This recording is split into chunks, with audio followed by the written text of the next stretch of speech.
مشکیزہ جو دیکھا تو منظم ہوئی موجیں، عباس کے دیدار میں پرچم ہوئی موجیں۔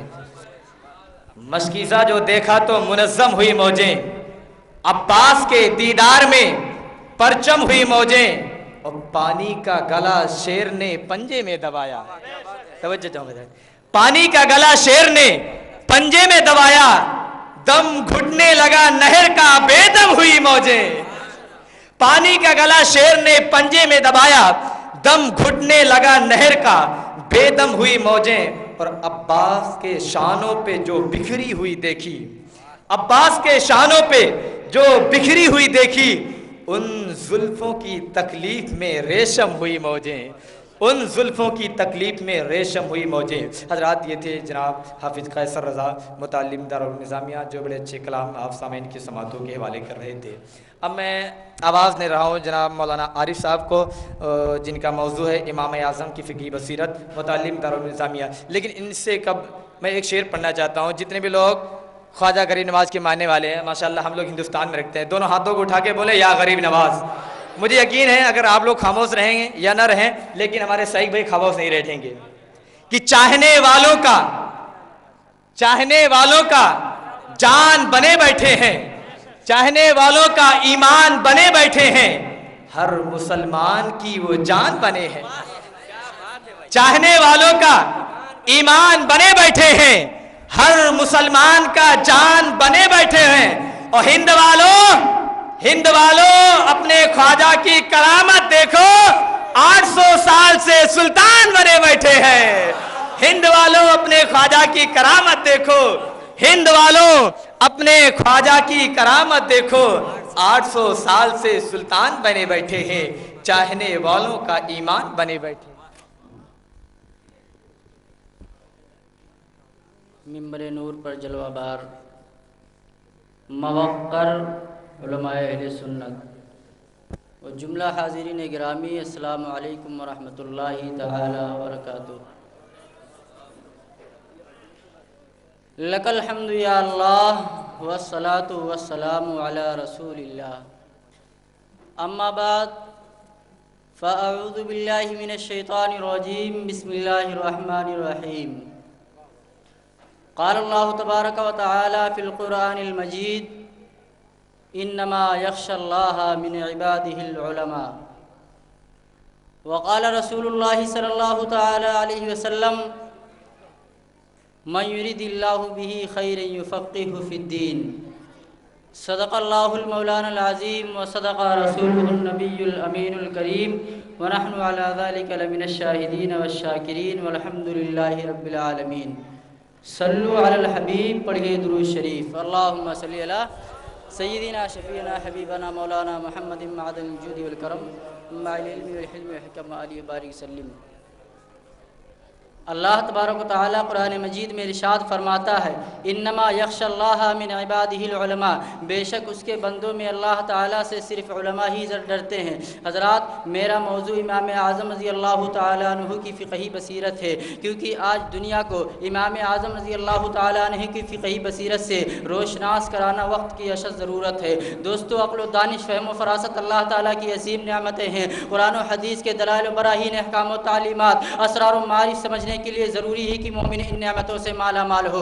ارشاد باری تعالیٰ ہے، ان فی ذلک لآیات لقوم یعقلون، بے شک اس میں نشانیاں ہیں عقل والوں کے لیے۔ دوسری جگہ رب تبارک و تعالیٰ نے ارشاد فرمایا، قد فصلنا الآیات لقوم یفقہون، بے شک ہم نے مفصل آیتیں بیان کر دی سمجھ والوں کے لیے۔ ان آیت مبارکہ سے معلوم ہوا کہ قرآن حکیم کے دلائل و براہین سمجھنے کے لیے عقل و فہم کا ہونا ضروری ہے۔ حضرات، حضرت امام اعظم رضی اللہ تعالیٰ عنہ بھی بحر شریعت و طریقت کے تیراک اور رموز حقیقت کے شناسہ تھے۔ فراست و ذکاوت میں ممتاز اور تفقہ فی الدین میں یکتائے روزگار، پوری دنیا آپ کے محاسن و اوصاف سے بخوبی واقف ہے۔ تدوین قانون اسلامی کا آغاز عظمت و کرامت کا نورانی تاج ہے، جو امام اعظم کی لقب کی صورت میں امام الائمہ سراج الامہ حضرت امام اعظم ابو حنیفہ رضی اللہ تعالیٰ عنہ کی مبارک ذات پر رونق افروز ہوا۔ امام حقیقی جل مجدہ نے آپ کو اپنی شانی فیاضی سے بے مثال قابلیت، فہم و ذکا، بے نظیر حافظہ، فصاحت و بلاغت، سروری قلم و لسان، شہبازی زبان علماء نے بیان کیا اعلیٰ صلاحیتوں سے نوازا تھا.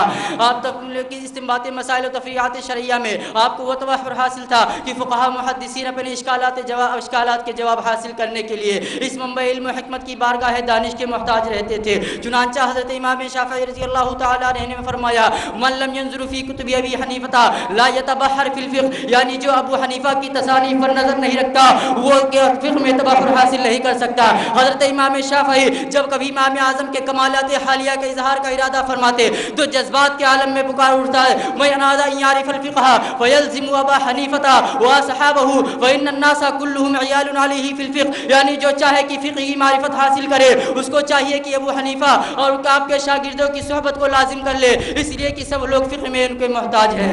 حضرت ابو ہریرہ رضی اللہ تعالیٰ عنہ روایت فرماتے ہیں کہ ہم نبی کریم صلی اللہ تعالیٰ علیہ وسلم کی خدمت اقدس میں حاضر تھے. اسی مجلس سے سورہ جمعہ نازل ہوئی. حضور نے اس سورت کی آخری آیت وآخرین منہم لما یلحق بہم تلاوت فرمائی.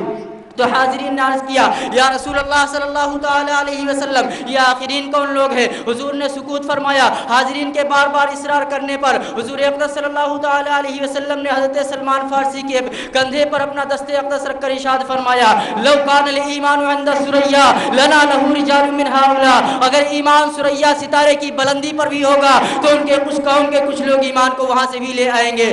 علامہ جلال الدین سیوطی رحمۃ اللہ علیہ نے فرمایا یہ حدیث جن کو بخاری و مسلم نے نقل کی ہے یہ اتفاق اصل صحیح ہے. اس میں امام اعظم رضی اللہ تعالیٰ عنہ کی طرف اشارہ ہونے پر اعتماد ہے، اس لیے کہ اہل فارس سے کوئی امام اعظم و حنیفہ کے مرتبہ علم کو نہ پہنچ سکا. حضرات امام اہل بیت امام محمد باقر نے میں نے بہت پہلے ابو حنیفہ کو دیکھ کر یوں ہی نہیں کہہ دیا تھا کہ ما احسن ہدیہ و سمتہ و ما اکثر فقہہ، یعنی کیا سندرتا ہے اس شخص کے کردار میں اور کیا فراوانی اس کے علم و تفقہ میں. دراصل امام محمد باقر کی نگاہ فراست تاڑ گئی تھی کہ دنیا فقہ کا مستقبل ابو حنیفہ سے جڑا ہے.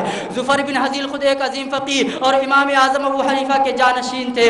وہ امام اعظم اپنی چشم تصور سے امام اعظم کی فقہی گفت بصیرت کا نقشہ یوں مانتے ہیں کانا اذا تکلم خیل الیک ان ملکا یقینہ، یعنی جب امام اعظم بولتے ہیں تو لگتا ہے گویا ایک فرشتہ ان کے دل میں القا کر رہا ہے. بات یہ ہے کہ خدا نے امام اعظم کے دل میں امام اعظم کے سینے میں علم کا ایک خزانہ بھر دیا تھا. اب امام اعظم وہی خزانہ دنیا والوں میں لٹا رہے ہیں. حضرت امام اعظم رضی اللہ تعالیٰ عنہ کی فقہی گفتگو کے تعلق سے میں ایک مسئلہ آپ کے سامنے رکھتا ہوں. ہر دور میں مخالفوں نے حاسدوں نے ظلم و حسد کو روا رکھا. اسی طرح ہمارے امام اعظم رضی اللہ تعالیٰ عنہ کے متعلق آپ کے مخالف و حاسدوں نے یہ بات مشہور کر رکھی تھی کہ امام اعظم قیاس پر عمل کرتے ہیں، حدیث شریف پر عمل نہیں کرتے. ایک مرتبہ امام اعظم رضی اللہ تعالیٰ عنہ امام محمد باقر رضی اللہ تعالیٰ عنہ کی خدمت میں مدینہ طیبہ حاضر ہوئے تو امام باقر نے فرمایا ابو حنیفہ تم نے میرے نانا جان کے دین کو اور ان کی احادیث کو قیاس سے بدل ڈالا. حضرت امام اعظم رضی اللہ تعالیٰ عنہ نے کہا معاذ اللہ میں حدیث شریف کی مخالفت کیسے کر سکتا ہوں. حضرت امام اعظم ابو حنیفہ نے کہا آپ تشریف رکھیے تاکہ میں بھی آپ کی بارگاہ میں معتبرانہ بیٹھ کر کچھ عرصے رہ سکوں. آپ میرے نزدیک اسی طرح لائق احترام ہے جیسے آپ کے نانا جان مصطفیٰ جان رحمت صلی اللہ تعالیٰ علیہ وسلم صحابہ کرام کی نظر میں تھے. چنانچہ امام محمد باقر تشریف فرما ہوئے. امام اعظم ابو حنیفہ آپ کے زانو ادب تہ کر کے بیٹھ گئے. امام اعظم ابو حنیفہ نے کہا میں آپ سے کچھ باتیں دریافت کرنا چاہتا ہوں، آپ اس کا جواب مرحمت فرمائے. امام اعظم ابو حنیفہ نے کہا نماز افضل ہے یا روزہ؟ امام محمد باقر نے فرمایا نماز افضل ہے. امام اعظم نے کہا اگر میں قیاس کو حدیث شریف پر ترجیح دیتا تو کہتا کہ حائضہ عورت پر نماز کی قضا ہونی چاہیے نہ کہ روزے کی، اس لیے کہ نماز روزہ سے افضل ہے، حالانکہ میں حدیث شریف پر عمل کرتے ہوئے روزے ہی کی قضا کا حکم دیتا ہوں. امام اعظم نے کہا پیشاب زیادہ ناپاک ہے یا منی؟ امام محمد باقر نے کہا امام محمد باقر نے فرمایا پیشاب زیادہ ناپاک ہے. امام اعظم نے کہا اگر میں قیاس کو ترجیح دیا ہوتا تو کہتا کہ پیشاب سے غسل کرنا چاہیے اور منی سے صرف وضو، اس لیے کہ پیشاب زیادہ ناپاک ہے. معاذ اللہ میں حدیث شریف کی مخالفت کیسے کر سکتا ہوں؟ امام اعظم نے کہا عورت کمزور ہے یا مرد؟ امام محمد باقر نے فرمایا عورت کمزور ہے. امام اعظم نے کہا عورت وراثت میں عورت کا کیا حصہ ہے؟ امام اعظم نے فرمایا اور مرد کو 2 حصے اور عورت کو 1.